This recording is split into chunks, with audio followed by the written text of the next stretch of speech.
Hello, everyone, and welcome to another episode of Freight Master Resources. My name is Tim, and for those of you who have never been here before, I try to do one of these videos about once a week. Sometimes, if I get time, I will do more. Bear with me for just 1 second. Oh, come on, buddy. There you go. Sorry, it's my office kitty. He wanted to be part of the show, I guess. So on today's episode, I wanted to talk about uh, freight rates and relationships. Okay. Before I get into all of that, if you guys would do me a favor, hit that subscribe button, smash that bell notification. If you enjoy these videos, give it a thumbs up, share, and just kind of helps, ensure that you and others are able to see these. Okay? All right. So, freight rates and relationships. We all know that freight rates are up. We are starting to kind of see those rates kind of level off. But we also know, for those of you that have been in the industry for a while, that there's always, what we call an ebb and a flow to everything, right? There's always, those peaks and valleys where, rates are up, they're down, they're up, they're down, and for various different reasons, okay?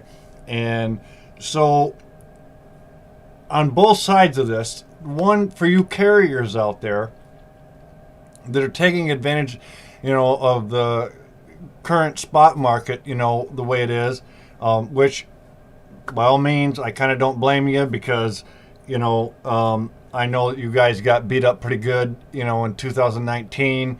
We were all looking at 2020 kind of, being great and everything when we came into it, and then COVID hit, right? And things kind of went down the toilet there for a while.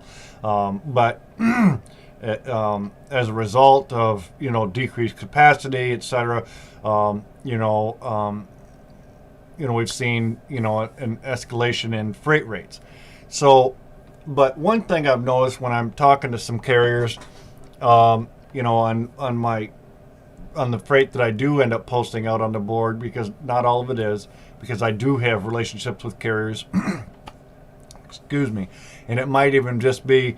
They're available, in a certain area once a week or twice a week, but I make sure that they always get offered that load first, assuming that, they didn't run any delays or anything like that. They count on me and I'm counting on them, we've built that relationship now to where, you know, it's kind of a no-brainer. They don't have to hunt for a load, go through the whole negotiation thing, maybe getting stuck, laying over, till the next day, hoping that something better comes along or something, you know. But anywho, it can be just as much as, just one load a week. It might be multiple loads a week, depending upon your fleet size, et cetera, et cetera. But when the spot market, when everything kind of comes back around and rates start to drop, or God forbid if they ever, when they ever bottom out, which nobody has a crystal ball. I mean, we can look at data and make predictions and everything else, but ultimately we never know 100% sure, right? A lot of times we can be kind of close, but even with the market being the way it is, as a carrier, are you building those relationships now with brokers, so that when times do get rough, that, you are still in a position to get, some decent freight rates and some consistent freight, or are you just kind of gouging every dime you can right now? Like for instance, I had a load out of Cali earlier today, and I know what the spot market was on it. I run that lane, pretty regularly. And what I normally do it for, unfortunately, the trucks that I had available normally just weren't there. Because this was not a very consistent lane. But yeah, I was getting, counter offers at $1,200-$1,500 over what we normally pay on something like that. Even in the current market the way it is. And so there kind of comes into question, how much price gouging, is kind of going on. And I'm not saying it doesn't happen from the broker side either. But there again, kind of falling back into, building those relationships, it's sort of like when produce season is on, and I've got consistent freight, those carriers that fall off of that regular freight for me, guess what? When produce season's done, guess who's not hauling freight for me anymore? You guessed it. Those carriers that, I'll be there, and then as soon as it comes on, and they might be getting an extra 25 cents a mile or something like that, for the produce freight, no, don't come around me. So, that being said, brokers, what are you doing? Okay, what are you doing to ensure those relationships with those available carriers, right? Actually, before I get into that, let's just take a quick... Need to find loads and trucks fast? DAT connects carriers, brokers, and shippers with the most user-friendly load board and trucking. Subscribe for access to the most loads and trucks in the industry, the best freight rates, data, and more. Start finding loads and trucks today. Okay, so coming back into it, brokers, what are you doing to build relationships with carriers right now, right? Now, when the market flips back around, and it will, and we just don't know when, and capacity's loose, there's, an abundance of trucks out there, no problem, I can guarantee you from experience, it's still a lot easier to have regular trucks on your dedicated freight than it is to, hunt and peck the load board. Okay? It makes your job easier. It makes it makes life easier on your carriers. You build a relationship with them. Things go a lot more smooth, right? You know what to expect from those carriers, and the reliability of them and so many other things involved there. So with things the way they are right now, it is prime time. It's a perfect time to be adding customers, right? So make sure you're doing your cold calling and building those relationships with those carriers. If you picking up a customer and they've got regular lanes for you, when you talk to your carrier, when you throw that out there on the load board, talk to them. How often are you in the area? Is this a lane you would like to run often? Things like this. Start building those relationships, because until things turn back around, you're going to need those relationships. See, so all of this kind of works both ways, right? It really benefits carriers and brokers, regardless of what the market's doing, right? If you have those good, strong relationships. So, guys, be out there cold calling, networking, building relationships, whether you're a carrier or a broker. It's going to make everybody's life a lot easier, like I said, regardless of what the market does. So, yeah, make things easier on yourselves, and not to mention that it helps your customers out a lot too. They'll end up throwing more freight at you, when things come back around, because they know that you're reliable.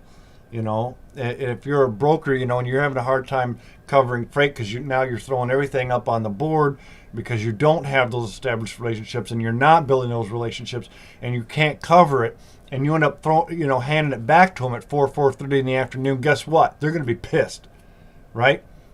They're going to drop you like a bad habit, and then there you are back to square one, trying to build that customer relationship.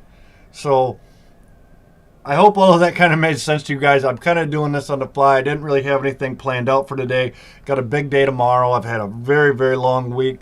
Lots of contracts and phone calls and you name it going on this week. It's just been chaotic, to say that, to say the least. It's been really, really busy. So, anywho, guys, just want to remind everyone, and for those of you that are new, freight broker resources out there, or the carriersresource.com. We have that website up there as well. There's a knowledge center, your business structure, filing for your authority, surety bond insurance. There's other resources, books and, certain office essentials that, that I like to use, that I think, might be beneficial to you as well. The freight shipper list, as always, I am keeping the price the same. It's just $35. One thing I have found out, for the few people that have issues trying to download the list, don't use your cell phone. Okay, your cell phone and tablet, for whatever reason, that's where the issue lies. But as always, I always send an email copy as quick as possible. So check your spam folder for that, just in case it ends up there. It doesn't always, but if you're on a computer, you shouldn't have any issues at all. So yeah, like again, 121,000 plus freight leads on there. I know it says 100,000 plus. I probably need to change that, but there's actually like 121,000. It breaks everything down by state. There's separate files within that zip file. It tells you what commodities they ship, whether they're shipping locally, regionally, across the 48, worldwide, U.S. and Canada, all of that. So those are all very important things to consider, especially when you're, building those relationships, kind of falling back on that.